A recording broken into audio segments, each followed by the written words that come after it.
Greetings VC, no, just a bit impromptu. I'm jumping on a thread and this is one which has been kicked off by Mike at MKGBoston and it's his push for what he called a quadrillion subscribers and suggested it was 4 trillion. Now I'm both a nerd and a bit of a pedant. And anyway, I just went online and did a search for Quatrillion to just see how many noughts it had, basically. And Google doesn't think Quatrillion exists. It keeps coming up with Quadrillion with a D, which isn't 4 trillion. It's actually 1,000 trillion, or another way of looking at it is 1,000,000 billions. It's 1 and 15 noughts. Now, Mike, that shows a bit more ambition, mate. So I'm pushing you to Quadrillion. And question 1 was, show an album owned by your spouse or significant other that you don't like. And if you're single, show a record you're embarrassed to have in your collection. Well, I'm going with one which Mary, my second wife, brought into the fold, which I can't stand.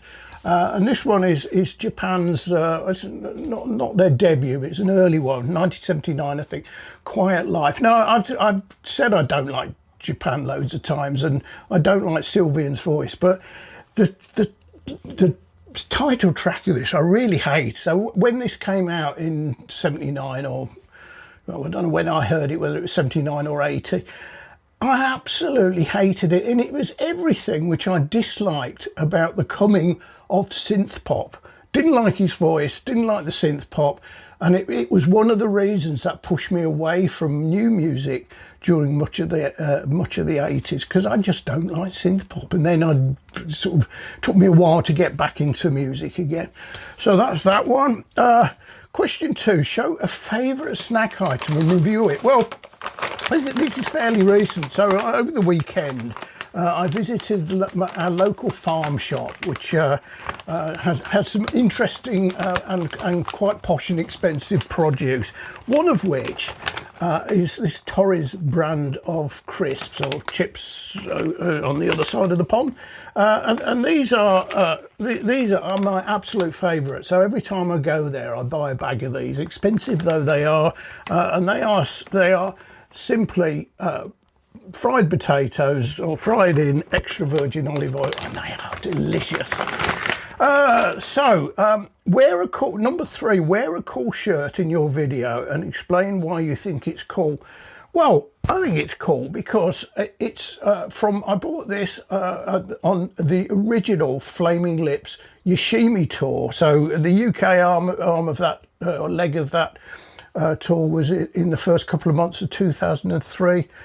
And I saw them early Feb, I think it was, in 2003, and bought this. And amazingly, it still just about fits me.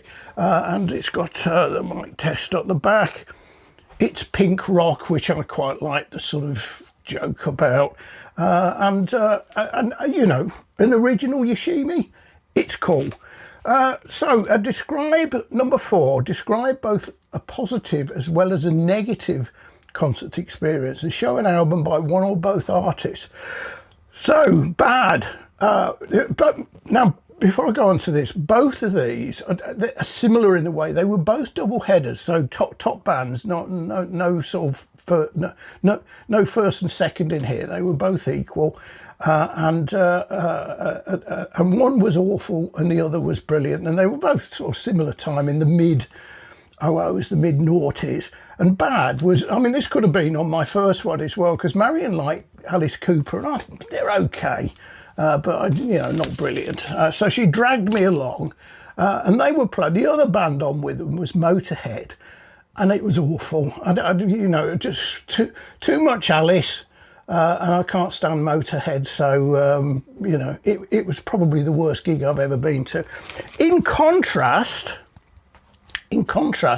similar time, mid 00s, mid noughties, I saw these two bands in a double header, and it was brilliant. So there was Lynyrd Skynyrd, and my air guitaring during Freebird was magnificent. Marion thought it was bloody embarrassing. I can't think why on earth she would, you know, a middle-aged man standing up playing air guitar in the middle of a concert hall what's embarrassing about that? And they were on with Deep Purple, who had just reconvened, Blackmore aside, their brilliant 70s, you know, their best lineup, you know, with Gillan and Pace and Lord, etc. And it was absolutely superb. The two bands were brilliant. Where are we? If you hit, so we're halfway.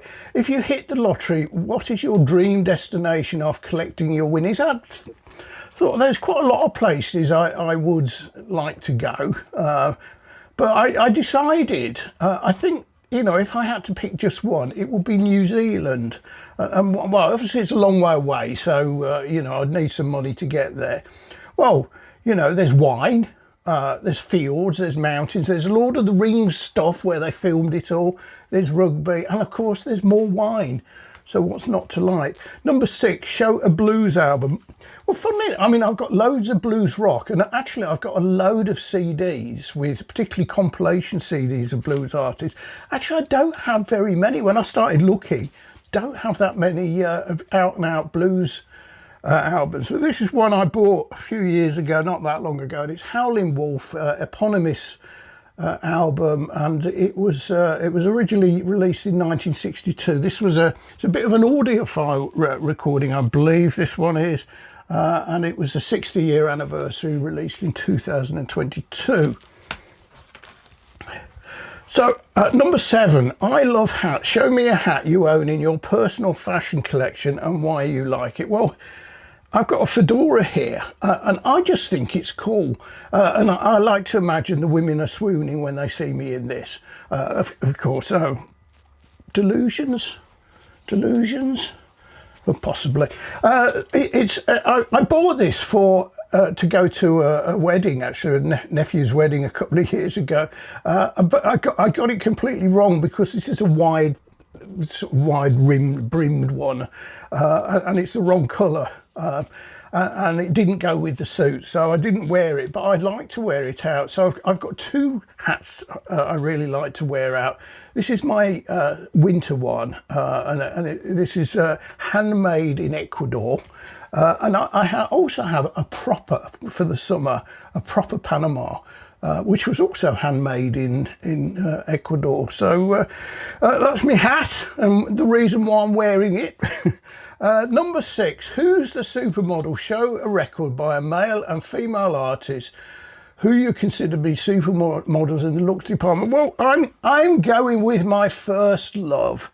I had this you could say at the time an older woman fantasy, because this was a teenage crush in the very early 70s, when I was probably about 14 or 15, and it's Sonia Christina from Curved Air. So this is it's her debut, is it? Air Conditioning, I don't know.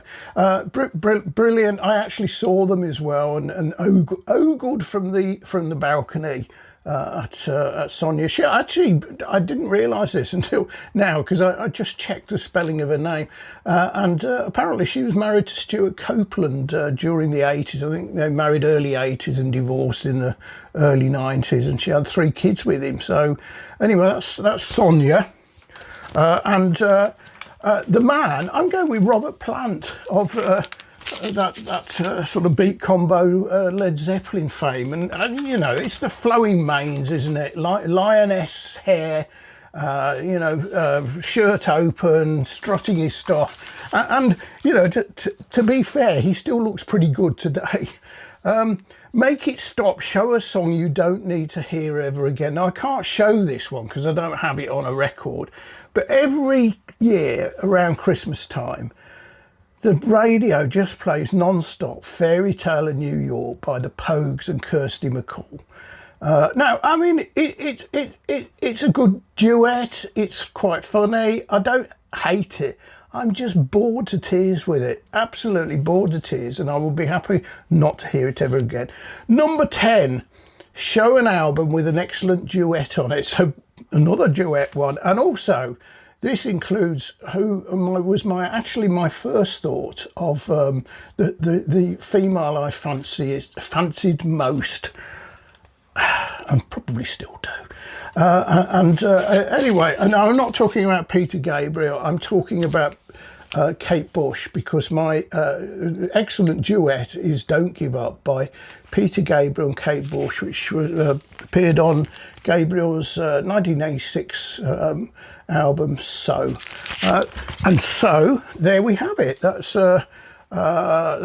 Mike's, or 4 mics pushed to a quadrillion or a quatrillion or whatever it is. I'll put the questions in the description, and obviously also a link to Mike's channel, so that you can become one of the quadrillion if you're not already. So thanks for watching. Cheers.